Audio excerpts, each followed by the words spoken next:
Welcome students, very short process, একদম সহজ করে ভাবো। Aldehyde ketone carboxylic acid class 3B। দেখো আমাদের যেটা রিঅ্যাকশন হচ্ছিল, রিঅ্যাকশন উইথ অ্যালকালি, ক্ষারের সাথে বিক্রিয়া, সেটা আমরা অ্যালডল কন্ডেনসেশন করেছিলাম।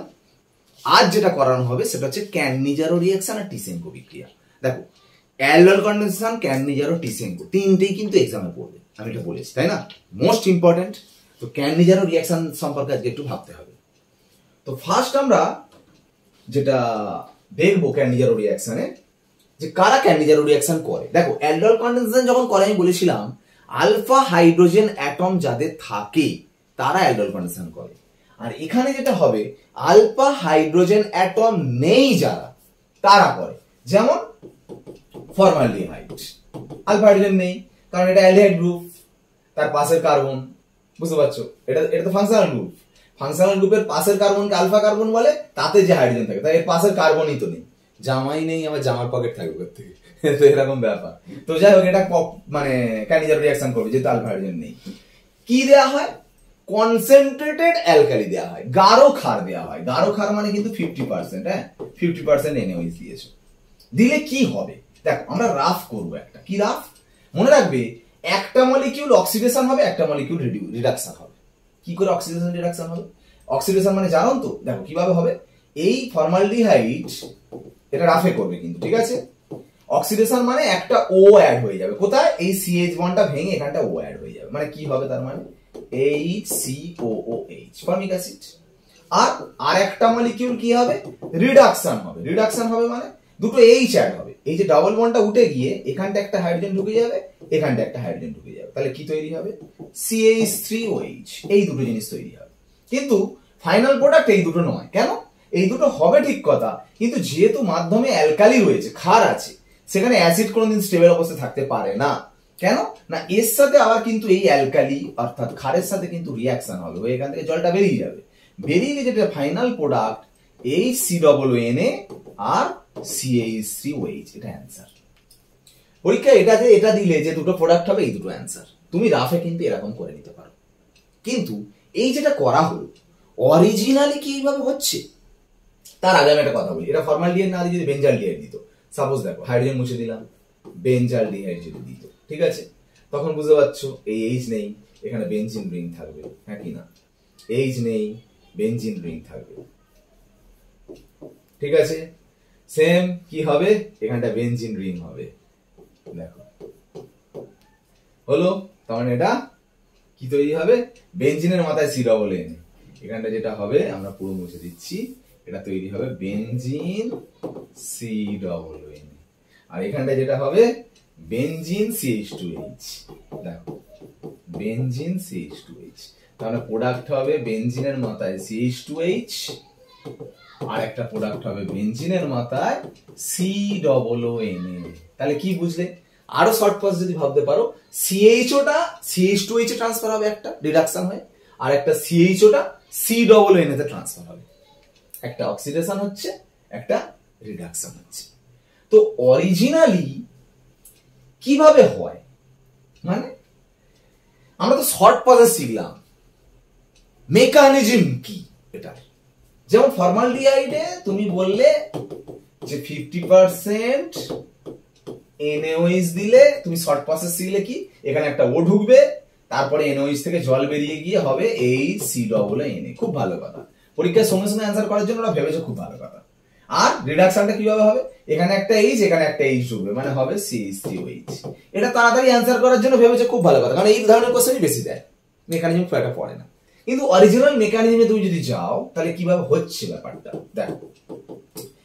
এই যে NaOH দিয়েছো, সেখান থেকে যে OH মাইনাস আসছে, Na+OH-, আগের দেখবে অ্যালডল কন্ডিশনে কি করেছিলাম, আলফা হাইড্রোজেনকে তুলছিল, জল হচ্ছে, এখানে তো আলফা হাইড্রোজেন নেই, তো ও গিয়ে এই কার্বনিল কার্বনে অ্যাটাক করবে, করলে কার্বনের 5টা বন্ড হয়ে যাচ্ছে, সঙ্গে সঙ্গে এই ডাবল বন্ডটা ভেঙে মাথায় চলে গেল। তার মানে কি হলো, HCH, এই O- আর এখানটা OH হলো। এবারে আর একটা ফর্মালডিহাইড মলিকিউল এলো, এই মাইনাসটাকে প্রথমে এখানে অ্যাটাক করতে চাইবে, কিন্তু দেখো এই হাইড্রোজেন অ্যাটম তার একটা সাইজ আছে, এখান থেকে কিন্তু এই বড় গ্রুপটা কিন্তু ঢুকবে না।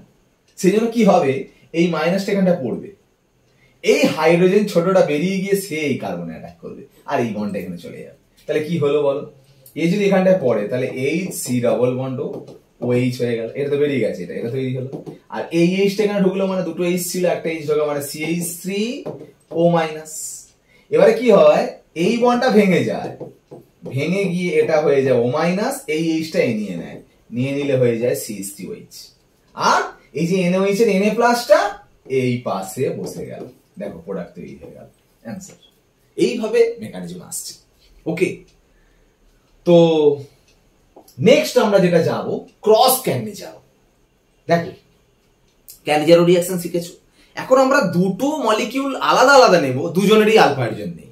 সাপোজ ধরো একটা ফর্মালডিহাইড নিলাম আর একটা বেঞ্জালডিহাইড নিলাম, দুজনেরই আলফা হাইড্রোজেন থাকবে না কিন্তু, ঠিক আছে, তবেই ক্রস ক্যানিজারো হবে। একজনের যদি থাকে তাহলে অ্যালডোল কন্ডেনসেশন হয়ে যাবে। তো কনসেন্ট্রেটেড অ্যালকালি দিয়েছো 50% NaOH, দিলে কি হবে, একটা অক্সিডেশন আর রিডাকশন। কোনটার অক্সিডেশন হবে, এইটার অক্সিডেশন হবে, এটা রিডাকশন হবে। কেন, এর ডেল্টা প্লাস বেশি, এর ডেল্টা প্লাস কম। এটা ফার্স্ট ক্লাসে দেখিয়েছিলাম, যার ডেল্টা প্লাস বেশি, সরি এর ডেল্টা প্লাস বেশি তার অক্সিডেশন হবে, আর যার ডেল্টা প্লাস কম তার রিডাকশন হবে। তাহলে এর ডেল্টা প্লাস বেশি মানে এর অক্সিডেশন হবে, তার মানে কি হবে, CH এর জায়গায় হবে COONA, তার মানে COONA। আর যার ডেল্টা প্লাস কম তার রিডাকশন হবে, রিডাকশনটা কিভাবে হয়, CH টা উঠে গিয়ে হয় CH2OH, ব্যাস এটা অ্যান্সার। এবার আসছে কি ইন্টারমলিকুলার ক্যানিজারো, মানে একটা মলিকিউলের মধ্যে দেখো দুটো অ্যালডিহাইড গ্রুপ আছে, সেখানে যদি তুমি 50% NOH দাও তখন এই একই কম্পাউন্ডের মধ্যে একটা অক্সিডেশন হয়ে যাবে মানে COONA হয়ে যাবে, আর একটা গ্রুপ রিডাকশন হবে মানে CH2OH হবে, এটা অ্যান্সার। ওকে, তো লাস্ট আমরা শিখবো যেটা টিসেনকো রিঅ্যাকশন। দেখো অ্যালডোল কন্ডেনসেশন, ক্যানিজারো, টিসেনকো, বারবার বলছি এই তিনটেই কিন্তু এক্সামে দেবে, ভালো করে করো কিন্তু। এই অর্গানিক রিঅ্যাকশনস গুলো কিন্তু করলেই তোমার পরীক্ষার জন্য কিন্তু পুরো ক্লিয়ারলি একদম তৈরি হয়ে যাবে, ঠিক আছে। তো যাই হোক, টিসেনকো রিঅ্যাকশনসটা কি, অ্যাকচুয়ালি ক্যানিজারো রিঅ্যাকশন কারা করে তুমি শিখলে, যাদের আলফা হাইড্রোজেন থাকে না যে অ্যালডিহাইড তাদের। টিসেনকো রিঅ্যাকশনে যেটা দেখানো হয়েছে আলফা হাইড্রোজেন আছে অথচ ক্যানিজারো করবে, যেমন অ্যাসিটালডিহাইডে দেখো আলফা হাইড্রোজেন আছে, এই তো আলফা হাইড্রোজেন আছে, অথচ ক্যানিজারো করবে, কিন্তু সেটা অ্যালকালির প্রেজেন্সে নয়, অ্যালুমিনিয়াম ইথক্সাইডের প্রেজেন্সে, অ্যালুমিনিয়াম ইথক্সাইডের প্রেজেন্সে। যেমন হয় শর্ট প্রসেস কি না, একটা অক্সিডেশন হবে মানে এখানে একটা ও ঢুকে যাবে, তাহলে CH3COOH, আর রিডাকশন হবে একটা, রিডাকশনে কি বলেছি, এখানে একটা এইচ এখানে একটা এইচ ঢুকবে, বলে কি হবে CH3CH2OH, তাহলে হবে CH3CH2OH, এটা অ্যান্সার। আচ্ছা এখানে COONA করছিল, এখানে Na হবে না কারণ এটা ক্ষার নয়, NaOH নেই, এই দুটো হবে। কিন্তু টিসেনকোর একটা মানে অবস্টাকলস আছে কি না, এটা যেমন দুটো আলাদা মলিকিউল কিন্তু একসাথে মানে আলাদা হয়ে থাকবে না, এখান থেকে আবার জল বেরিয়ে যাবে, বেরিয়ে গিয়ে এই এস্টার কম্পাউন্ডটা তৈরি করে প্রোডাক্টটা তৈরি হয়, মানে এখানে ক্যানিজারোর মতো হচ্ছে কিন্তু দুটো জুড়ে গিয়ে এস্টার ফর্মে থাকছে, ঠিক আছে, এটাই টিসেনকো রিঅ্যাকশনস। ঠিক আছে, এক ধাপে দেখো অ্যালডিহাইড থেকে এস্টার তৈরি হলো, এটা এক্সামে দেয়, এক ধাপে অ্যালডিহাইড থেকে এস্টার তৈরি করার প্রসেস হচ্ছে টিসেনকো রিঅ্যাকশনস। ওকে, তো যাই হোক এই হচ্ছে aldehyde ketone carboxylic acid class 3B। 3A আর 3B টা কিন্তু মোস্ট ইম্পর্টেন্ট, আবারও বলে দিলাম অ্যালডোল কন্ডেনসেশন, ক্যানিজারো আর টিসেনকো, এই তিনটে রিঅ্যাকশনস কিন্তু একদম সুন্দর করে করতে হবে, এই তিনটে রিঅ্যাকশনই কিন্তু এক্সামে দেবে। ওকে, আজ ক্লাস এখানে শেষ করলাম, ওকে বাই।